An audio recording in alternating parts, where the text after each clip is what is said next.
Hello guys, I am Deepak and welcome to Magnet Accounting. और आज की इस वीडियो में हम सीखेंगे डेटा को बैकअप और रिस्टोर करना। दोस्तों, एक अकाउंटेंट के लिए डेटा की सेफ्टी ही सबसे ज़्यादा ज़रूरी है।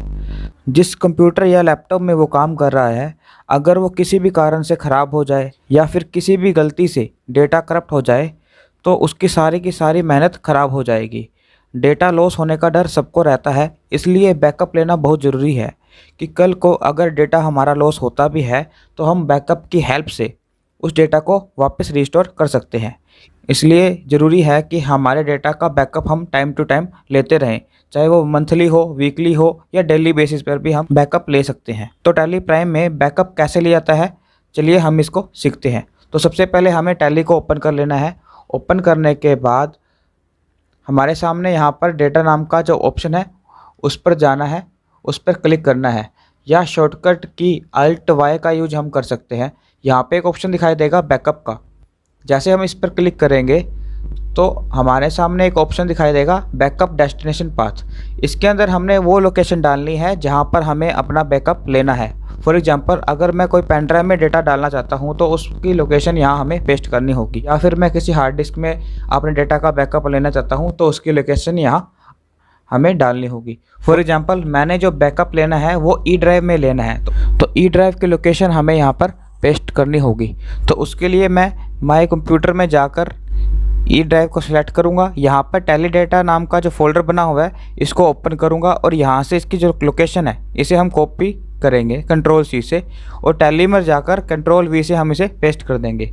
पेस्ट करने के बाद जो बैकअप डेस्टिनेशन पाथ है इस तरह से आ जाएगा। उसके बाद जिस भी कंपनी का हमने बैकअप लेना है वो यहाँ से हम सिलेक्ट करेंगे। फॉर एग्जांपल, मुझे दीप एम्पायर कंपनी का बैकअप लेना है तो इसको मैं सिलेक्ट करूँगा। और अगर मैंने और भी जो बैकअप लेना चाहूँ तो मैं ले सकता हूँ। फ़िलहाल मैंने एक ही कंपनी का बैकअप लेना है। एंड ऑफ लिस्ट को सिलेक्ट करते हुए एंटर प्रेस करेंगे और आप देख सकते हैं कि जो फोल्डर था उसमें मेरा बैकअप आ चुका है, इस TBK 900-10004 के नाम पे। अब मान लीजिए कि जो मैंने बैकअप ले लिया है और किसी कारण से मेरी कंपनी है वो डिलीट हो चुकी है। मैं इसे डिलीट कर देता हूँ।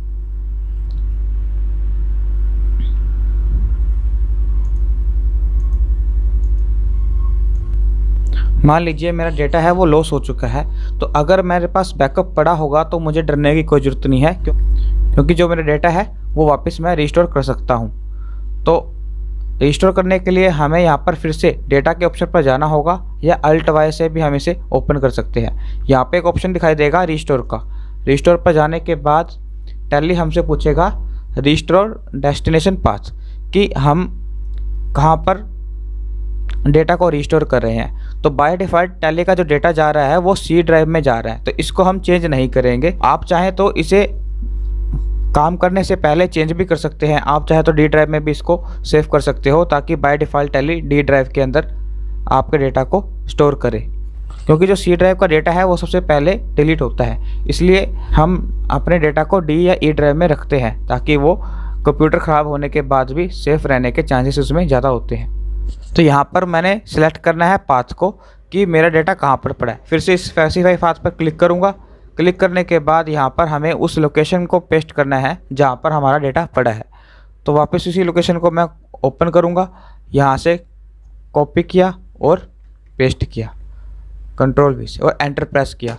उस फोल्डर में जितनी भी कंपनीज का डेटा होगा वो यहाँ आ जाएगा। तो एक ही हमने लिया था तो यहाँ पर हमारा बैकअप डेटा आ रहा है, तो इसे सिलेक्ट करेंगे और एंटर प्रेस करेंगे। तो देखिए जो हमारी कंपनी डिलीट हुई थी वो वापस आ चुकी है। इस तरीके से हम अपने डेटा को सेव कर सकते हैं और ज़रूरत पड़ने पे उसे वापस रिस्टोर भी कर सकते हैं। आई होप आपको वीडियो अच्छी लगी होगी, तो जुड़े रहेगा हमारे साथ एक मैग्नेट की तरह मैग्नेट अकाउंटिंग पर। Thank you guys.